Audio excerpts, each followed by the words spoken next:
Good morning, students.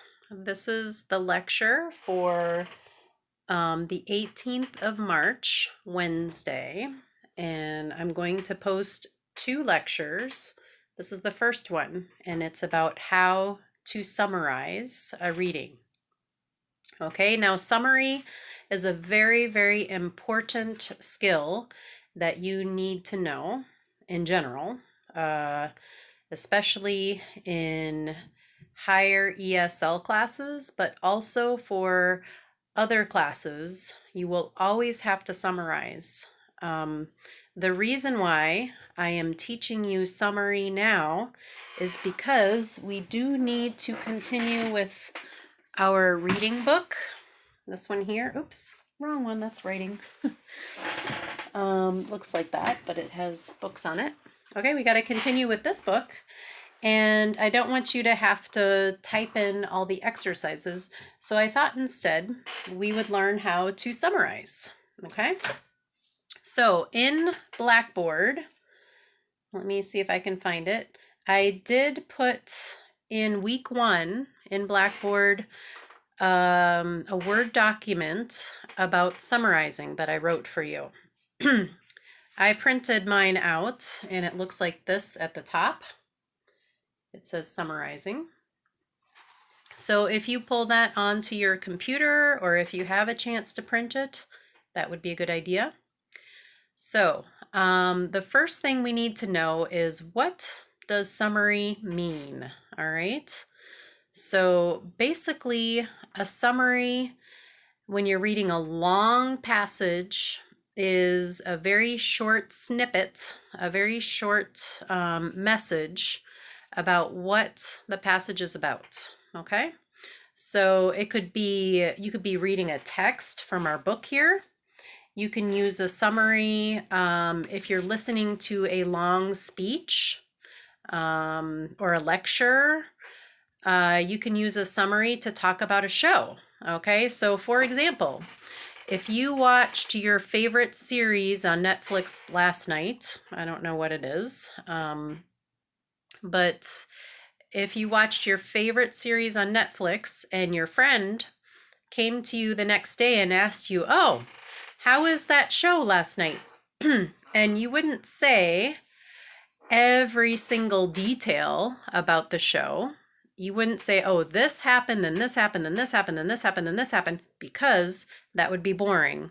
What you do say is you say very quickly and very concisely what happened in the show.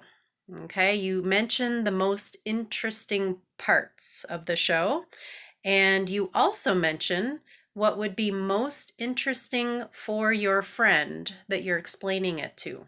Okay, so you summarize every single day in your life. When a funny story happens to you and you meet your friend the next day, you talk about that story, but you don't say every single detail, because every single detail would be boring. You give them the most exciting parts of the story. Okay, so that is what a summary is. And if you look on this piece of paper, it says, why summary?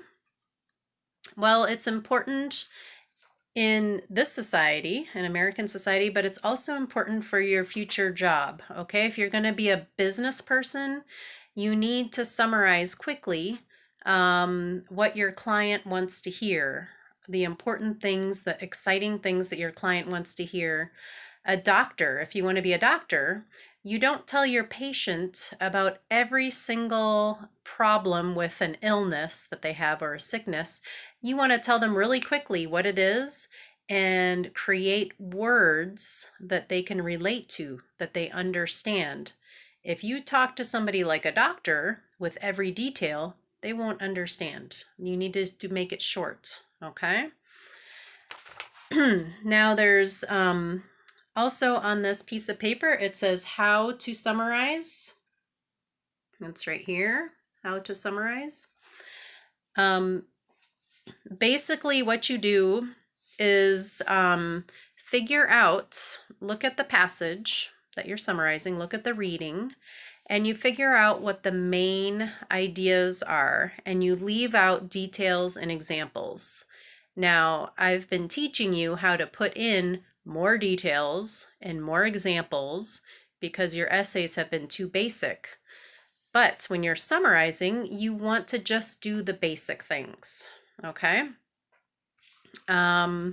It's always much shorter. The summary is shorter than the main passage. The other important thing is number 2, use your own words. Most summaries you do not quote from the text. You don't use exact words from the text. You use your own words, okay? Let's see, what else? Well, you should read the whole piece of paper, but what else do I want to say? Oh, do not state your opinion. What you need to do is look at the text and talk about what the author says. You do not say, well, I think this, okay? So, for example, if you're a doctor and you have a patient who has a sickness and you think the patient is gonna die, you don't want to say that. You want to just state the illness. What is it and how it can be treated, okay? You don't say your own opinion. You say what it is, okay? That's a bad example. Anyway. All right, so I did include here steps to writing a good summary right there. Read the whole passage, okay? Read again. And then the good news is about a summary, number 3, is, read again, number 2, sorry. I'm gonna stick it to number 2. What I like to do when I summarize is I read one paragraph of the passage. So let me take the passage that you will be summarizing, which is on page 140 of your textbook here. So I'm looking at this book here. Okay, and I'm looking at page 140.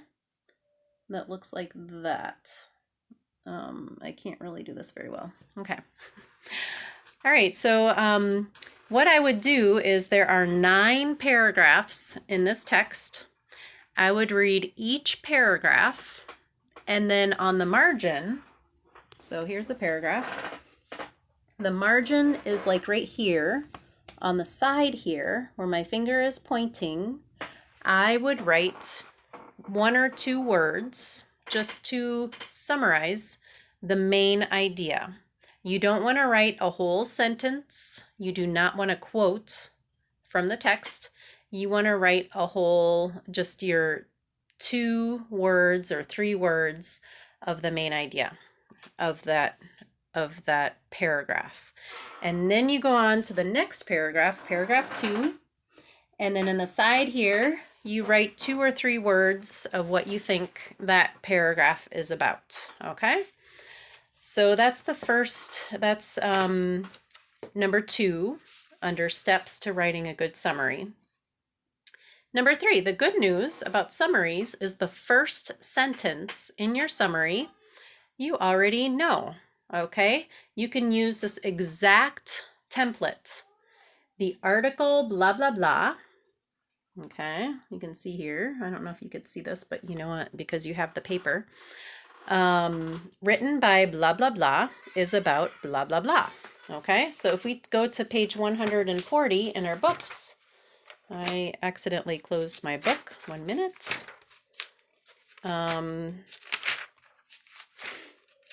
Okay.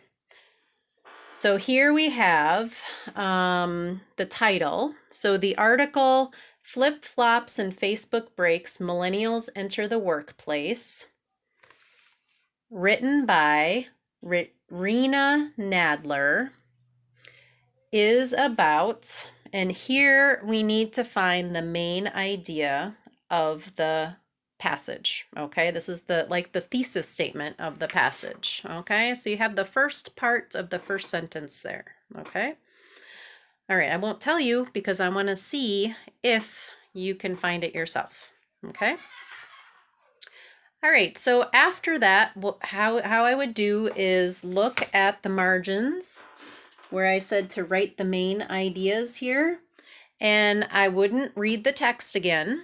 I would look at the margins and start making sentences, okay? Not looking at the text. If you look at the exact text, you will be tempted to quote from it in your summary, okay? After that, you want to, after you create sentences, you want to write the whole paragraph, okay? So here at the bottom of the first page of this handout, there are transition words that will help you with summaries. These words on this page here, the second page, page 2, at the top in the boxes, these are great words to learn. I know some of these words you don't understand, but try and use them, okay? So look up the meanings and then try to use some of them in your summary. It will make it much better, okay? And then you have practice summarizing at the bottom here, right here of the second page. So what you can do is you can take page 140, okay, this one here in your reading book, and try and find main ideas. So you can write down the main ideas here. Then you can write an introductory sentence. And remember, you already know introductory sentence. It's the article, Flip-Flops and Facebook Breaks, Millennials Enter the Workplace, written by Rena Nadler, is about blah, blah, blah. So that's what the introductory sentence is. It's the first sentence of the summary. Then you turn the main ideas into sentences down here. So you want to do that. And then you can write the summary here. Okay. Now, of course, I need it submitted into Turnitin. So if you want to handwrite and then type, you can do that, or you can just type because we are in remote education. So however you want to do it. And so tomorrow when we are live for the class, please ask me questions, okay, about summary. I really don't like teaching this online. I love being in the classroom. I don't like teaching anything online, actually. I love to help the students in the classroom because this is a very difficult thing to do, is summary. So I hope that you get something, at least something out of this lecture, and you can try to summarize. Now, even if it isn't a good summary, it's okay, because I will look at it and then I will make comments and then you can rewrite it, okay? So while we're doing online education, most of the homework I will give you from the reading series book will be summary and response, but response I will talk about later. So just summary for now, so that you can practice writing and I can grade your work in that way, okay? I think that's everything. So please watch, well, I'm saying this, but whatever, watch this video before you talk to me tomorrow. But you know, hopefully you will do that. But please ask me questions tomorrow during the lecture, or today. Well, I'll probably post this tonight, tomorrow during the lecture, and or during the live chat. And yeah, I hope this was helpful, and I will see you tomorrow at 10:10.